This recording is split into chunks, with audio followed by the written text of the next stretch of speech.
right, we're going to go ahead and continue with tonight's media availabilities. We have now been joined by today's Straight Talk Wireless 400 winner, Tyler Reddick, driver of the number 452311 Racing Toyota. Tyler, congratulations on making the Championship 4. Can you kind of walk us through those last few laps and your emotions? I can't walk you through the last few laps, but my emotions were all over the place. Yeah, when we went long, I didn't know how that was going to play out. I really thought that I was worried that caution wasn't going to come, and then we pit, we lose the lap, and I'm like, oh, damn. We get back to the lead lap, and I'm just not expecting it, right? And Nick Payne, my spotter, says caution. It's like, oh boy, great. Now we're at the back, whatever else, and Billy was like, yeah, we're going to stay out. And I'm like, oh shit, we're going to stay out. All right, we're going to figure this out. And so, yeah, turn one went about as good as I thought it could have went. I saw Danny get to my outside, and that wasn't great, but we settled in there, and I didn't know how bad we were going to bleed. And I drove into turn 3 kind of, I don't know, out of desperation or something, and I kind of held serve. I was very shocked by that. And then as the laps just kept winding down, it didn't truly feel like we were at a big tire deficit. You know, you come to this place and you know that tires are a premium. Early in the race, we saw the 8, a number of other cars on like 3-4 lap tires, stay out and get their doors blown off. So I was just completely shocked that we were able to stay in the mix like we were. And yeah, going into 1, I made the right guess. I got the bottom, I got clean air, I got up in front of the 11 and had a good run on the 12. I was just blown away that I had that kind of momentum going into turn 3, and I thought there was no way the 12 was going to leave. There's no way that Blaney was going to leave me the route outside, but he must have thought that I was just going to absolutely dive bomb it off in there to try and get around him. And once I saw him kind of shade down, I hit the gas and forgot about everything else, and it came out on the other side in the lead. It was just crazy. We're going to go ahead and open it up to questions. If you have a question, please raise your hand, and we will work on getting a wireless mic to you. We'll go to Bob first. Bob Huckers, Fox Sports. How do you, we talked a little bit about it yesterday, but how do you put out of your head what happened last week when you're trying to make a move to then go and make daring moves that you had to do at the end of the race today? You can't think about it at all. I'm thankful that the cars are as safe as they are when it comes to rolling them over. They made a big improvements with that from Gen 6 to Gen 7. Certainly I didn't think the crash was as big as it was, but it was an interesting process understanding that. But again, I was just glad the car, for the most part, it stayed in the seat. Nothing collapsed, nothing crazy happened. But I don't know, to your point, Bob, we're kind of crazy to some degree. My first lap in the car after flipping it, I drive off into turn 3 and 4 in practice right on the wall, like nothing had ever happened. That's just how you have to be. If you want to compete on this level, you've got to be able to remember the important things, remember the lessons, but there's certain things you just got to completely block out and forget, and go into the next day, the next week, completely ready to go like nothing ever happened. We'll go to Davey. Davey Siegel with Sirius XM NASCAR Radio. What is it about this place that just suits you? It doesn't matter if it's Cup, Xfinity, Next Gen, Gen 6. What is it about this place? I have no idea. I like Florida. Maybe that's some of it. The weather's always nice. Yeah, this place is the only mile and a half that we have that is shaped the way that it is. And with the nature of the surface, the banking, there's how well the wall is shaped. It really allows you to just get up there and rip it and make a lot of speed. And today was a day where you could really run the wall in 3 and 4, but in 1 and 2 you had to move around quite a bit, and so that took some adjusting, but our car was really, really tuned for it. I mean, our Beast Camry could just kind of run it wherever we wanted it to in 1 and 2. That was nice, and it really was a big part of why we were able to win this race today. We could, on older tires, we hooked a white line and got up in line, and just versatility is important here. But I don't know, this place has just been really, really fun from the first time I ever ran it as a rookie in the truck series. I don't know what it is. Just me as a dirt racer, I love stepping over the edge, and this place seems to reward that to some degree. You have to take care of your tires, but being able to rip the fence when all else fails, man, it's just there's nowhere else like this place where you can do that and make that kind of speed, and just a lot of fun to run lap after lap. Did your mindset change at all watching Truck and Xfinity yesterday and seeing how important and how advantageous it was to wrap the bottom on the white line for Austin and Xfinity specifically? I mean, to your point, having a versatile car is important, but we hear so much about ripping the fence and running the top and the momentum you get up there. Did your mindset going into today change at all based on what you experienced in practice yesterday and what you saw on the other two? Yeah, I mean, you always have to be ready to adapt, and so for us, we had an approach, and we kind of stuck to it on practice day. Watching the Xfinity race play out like it did was a bit interesting, but certainly it's funny. You would think as a track ages, you'll want to run the higher lanes more and more, but something about this place where maybe it's just the amount of laps that have been ran around the top, the bottom can be more beneficial at times. So just when you think you have a track like this figured out, it just always seems to present something new that kind of catches you off guard, and you have to adapt. And so that was just the name of the game for us all day long. We kind of just kept having to adjust to what our car would give us, and ultimately at the end, we kind of went on a limb with our strategy, but cannot believe it, but it paid off. It was an incredible thing. I cannot believe we won the race on older tires at a place like Homestead. It's just shouldn't happen, but we did it. But that's the kind of team that we have. We've been put in some very tough situations. We found ways to overcome it, and we did that again today. We're going to go to Jordan, Jared, and then in the middle here, Reed, and then Reed after. From Bianchi, the Athletic, you kind of answered my question a little bit, but how does it, on this track where tires are everything, how does a driver with 2 laps older tires, not just pass the 2 cars in front of them, but you ripped off this incredible lap? Yeah, I heard about that after the fact, that it was a really fast lap. I truly don't know. When you think about it, I had clean air for the whole lap. I went down to the bottom. The 12 was kind of more worried about the 11, as he should have been.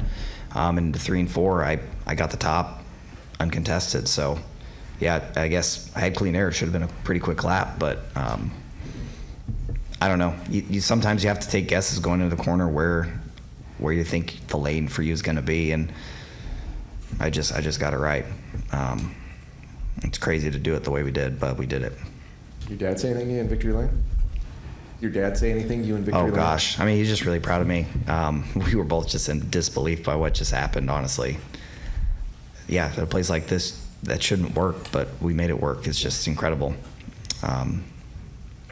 He was proud. Everyone's really, really excited and ecstatic about what just took place. I just, again, still in disbelief, honestly. We're going to go to Jared.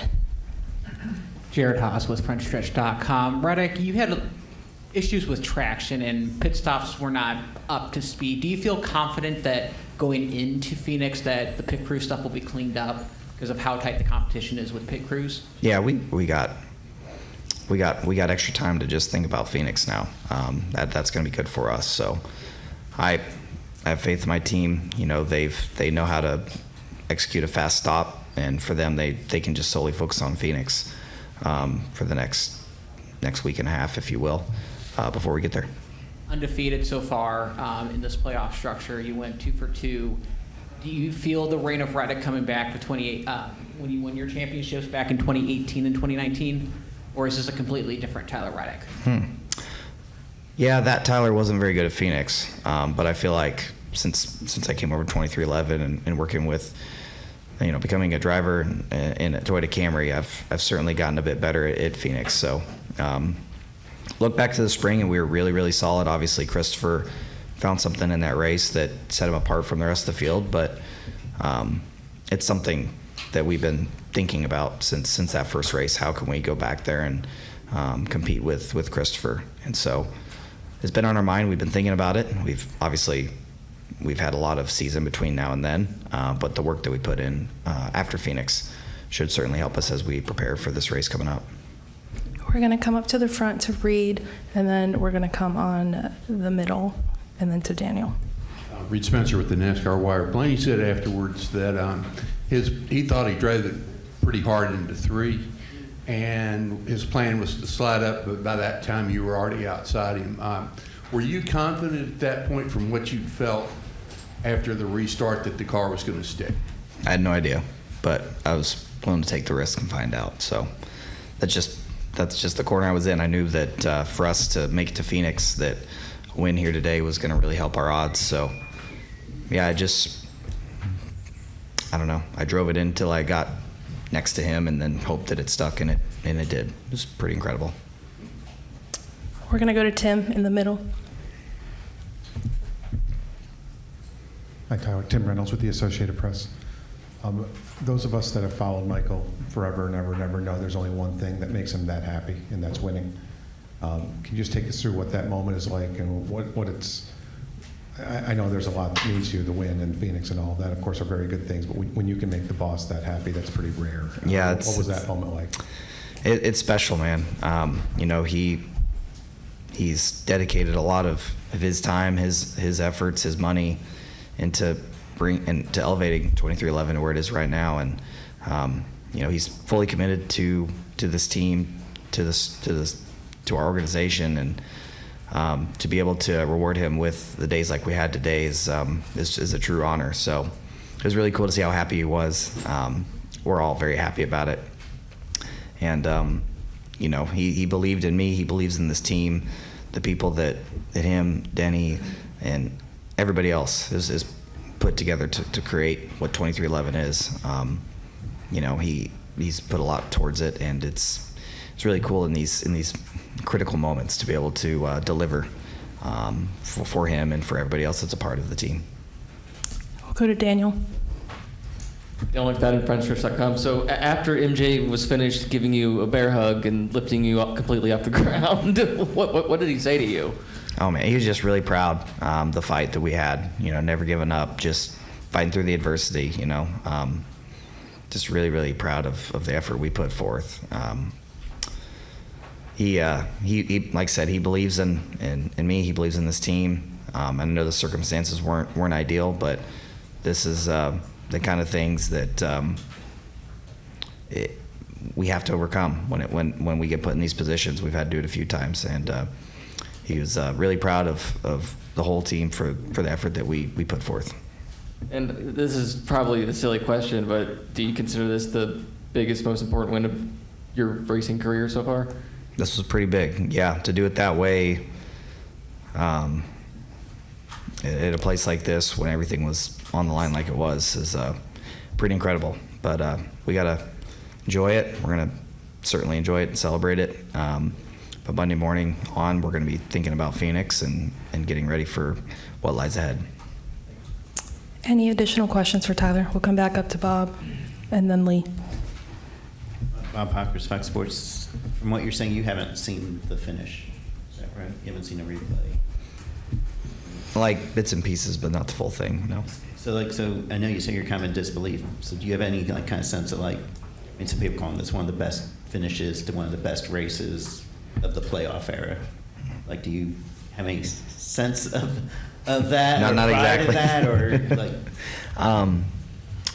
No, I'm sure when the time is right, I'll have the opportunity to go back and look at it. But living it just seemed like,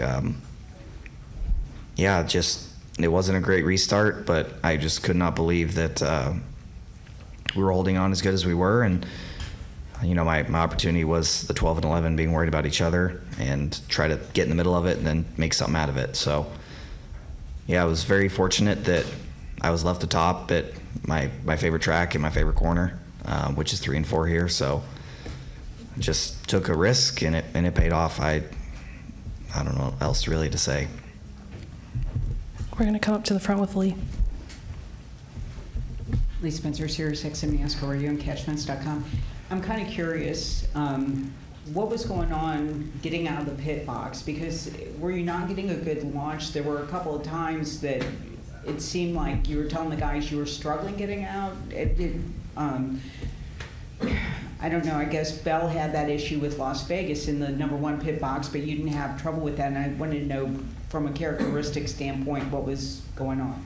Yeah, we definitely struggled with it at Vegas a week ago too, but we're just trying to, at bare minimum, just take the gain that stall 1 gives us and live with it, make the most of it. But yeah, it seemed like more times than not, it just was like, man, if we could just get a little more traction out of this first stall, we'd be passing cars on pit road instead of maintaining or losing 1 or 2. But yeah, it's just the struggle that you have at some of these tracks. That first pit stall does have an advantage, but when you leave that pit stall, you're on asphalt or a different surface that's slick. And certainly I had my struggles with it today and last week. Any additional questions? Go ahead. So why is turn 3 and 4 your favorite corner in racing? I don't know. It just feels like you can drive a lot deeper in there than you should, and it worked. I don't know. I've always felt that way about that corner. Just it feels like you can, when the moment's right, you can do some pretty crazy stuff over there, and thankfully I did, and it paid off. Finally, Tyler, I have one more for you. How does it feel to make the biggest and most important pass to win the race, and that ended up setting the record for the lead changes at Homestead, and then you ended up punching your ticket to the Champ 4? I mean, I knew we needed to come in here and win, but I didn't ever foresee it being as crazy as it was today as it ended up playing out. But yeah, we put in a tough spot, and we had to rise to the occasion, and we did as a team. And just, it takes everybody, and we did a really good job of overcoming the things that went our way, that didn't work out, and just being gutsy and willing to put it all on the line like we did. Awesome. Thank you so much for joining us, and congratulations. Thank you.